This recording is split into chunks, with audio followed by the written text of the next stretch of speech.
Hi guys, my goal in this video is to explain you an important concept of quasi-static process.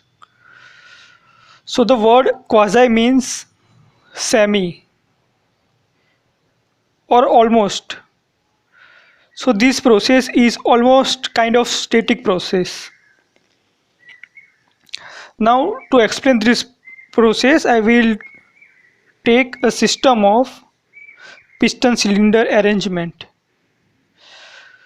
This is our cylinder and this horizontal line is our piston, and we will put some sand on it.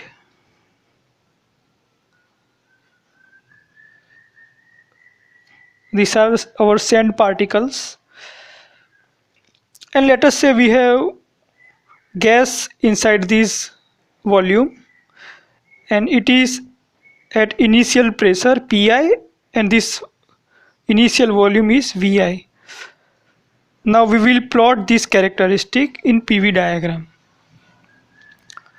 So we will take P on vertical axis and V in horizontal axis.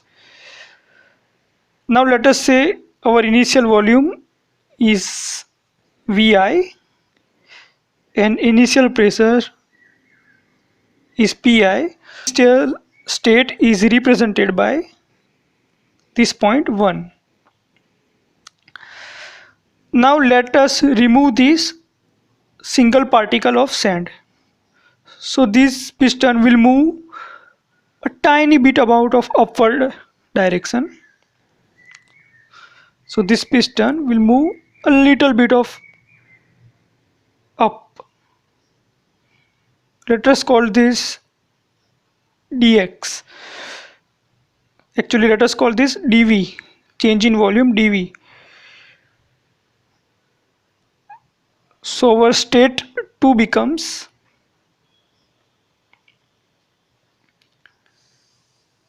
let us say pressure P2, which is lesser than this initial pressure, and volume is V2, which increases by this dV amount.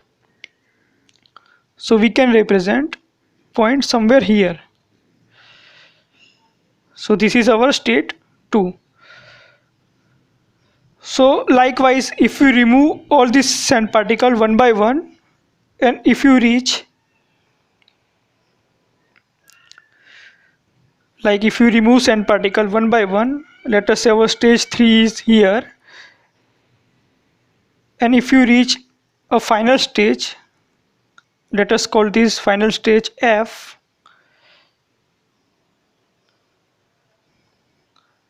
and final position of piston is here. So PF VF is our final condition. So this is PF and volume is equal to VF. Now whenever piston reaches to this position, from this position to this position, there is something work which is done by this gas on this piston, and we can actually calculate this work by following this procedure. So let us say let us put some dimension. So let us say our cylinder has cross-sectional area is equal to A, and if this cylinder moves, let us say by dx amount upward, let us say we remove this sand particle, and because of that it moves a little bit dx amount upward, and pressure inside this cylinder walls is P.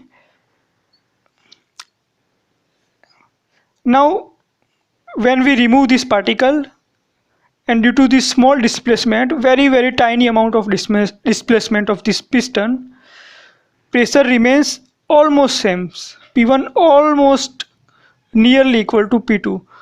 So that's why this process is called semi-static process. It's kind of static process. You won't realize that you have reached from state 1 to state 2.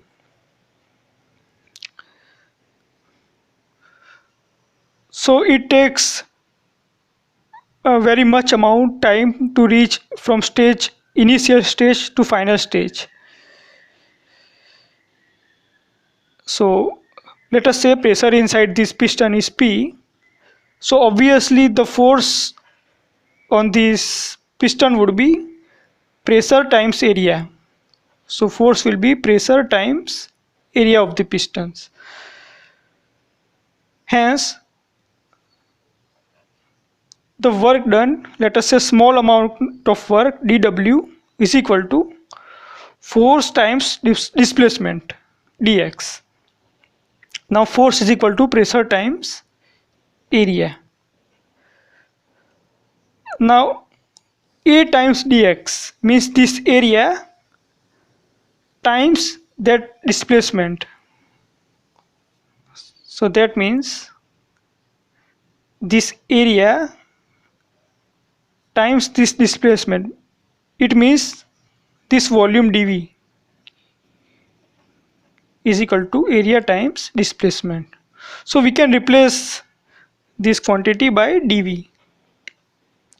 So finally we will get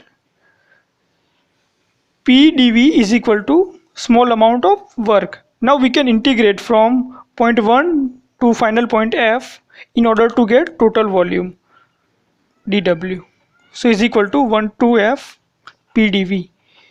Now this equation will give us total volume and total work, and this work is equal to area bounded by this curve under this curve up to this x-axis. So this area is equal to work done by this process to bring piston from this initial position to this final position, and this one work is done by this gas. Now remember that we are able to calculate this work because we moved all the particles one by one, and this process was quasi-static process. So we can actually draw the path by plotting all the intermediate points.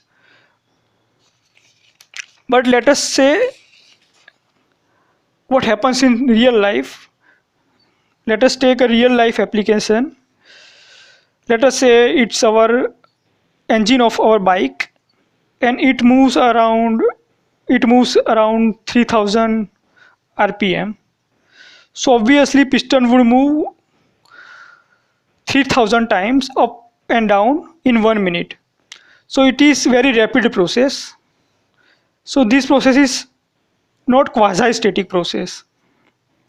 So what happens is, here is our piston, and from this position to top dead center it moves rapidly.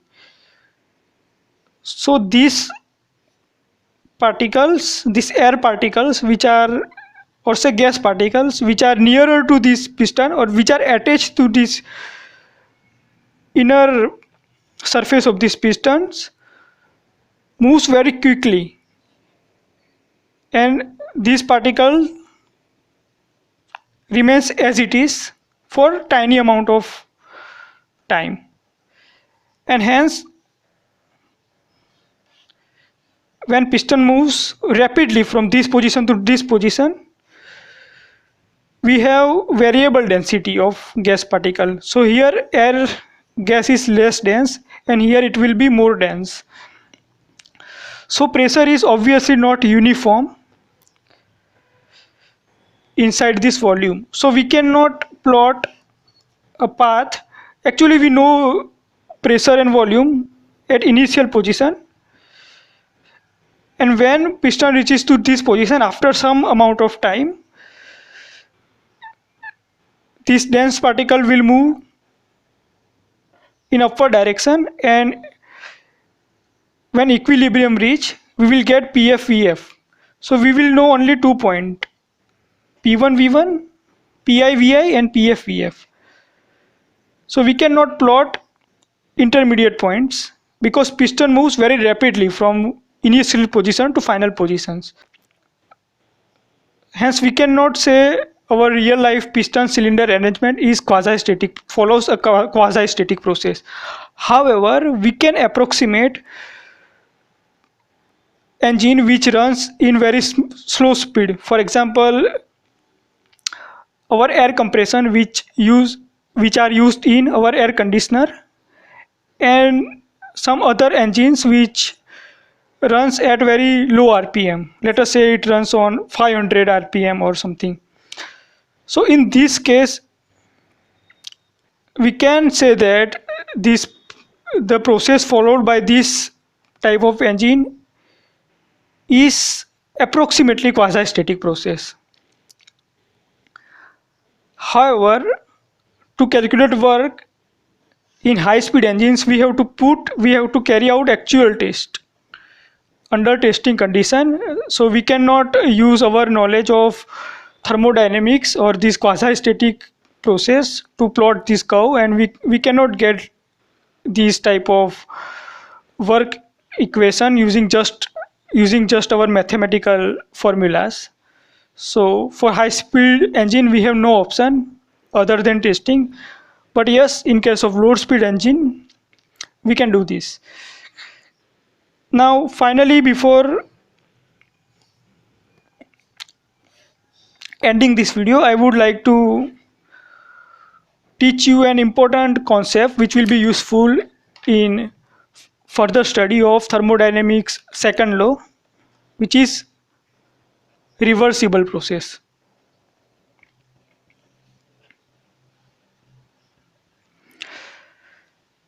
Now, as name suggests, reversible process can be reversed.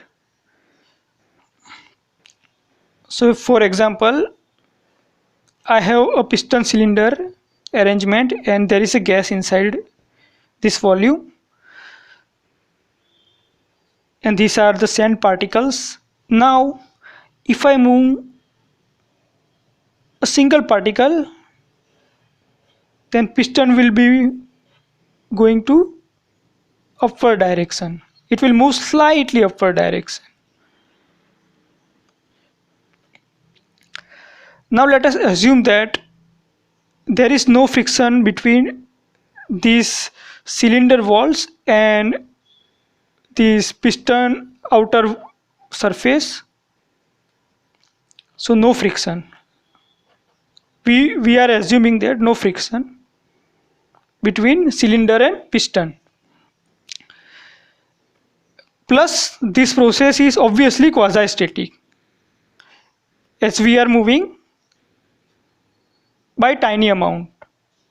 So it is quasi-static.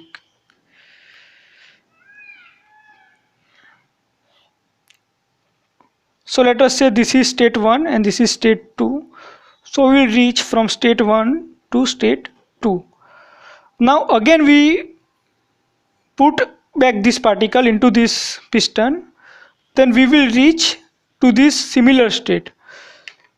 So that would be from this direction to this direction. So this type of process which follows similar path is called reversible process.